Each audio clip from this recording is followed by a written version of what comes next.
if we understand every time we pay for something that that's energy, money represents energy in one form or another, and where does that energy come from? What's driving the energy behind our culture today?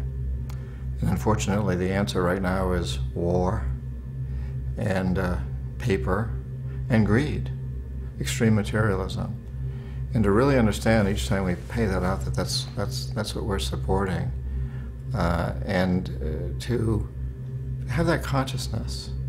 It's always interested me that we call a dollar a buck. And the reason we do is because not too long ago, one of those pieces of paper with a $1 and a dollar sign on it was worth a deer.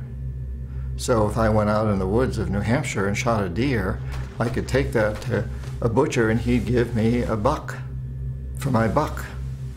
And if you think about that, the life of a deer is what went into that piece of paper. And I could take that buck and I could go buy a sack of grain or whatever I needed, a carriage. I don't know what I could buy with it, but that's how I used it.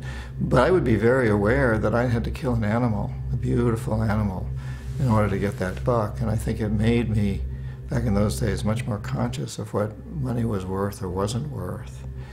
Today we don't have that association with it, but we ought to. We ought to recognize, if we own a clothing store, that if these clothes that we're selling in that store are made in a sweatshop, that's like killing a deer. That's blood money. If, on the other hand, we buy our clothes from people that are really doing it organically and with a tremendous social consciousness, and there are a lot of people out there making clothes that way now, trying very hard. Again, I don't think anybody's perfect, but they're trying very hard. If we support those people, it's a very different feeling. And the opportunity is here for us to do that.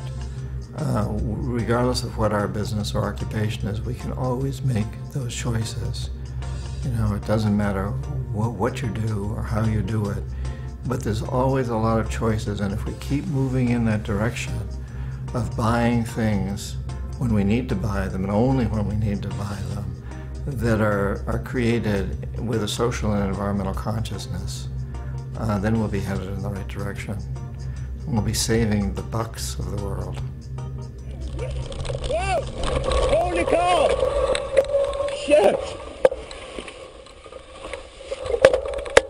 Are you okay, dude? Right on.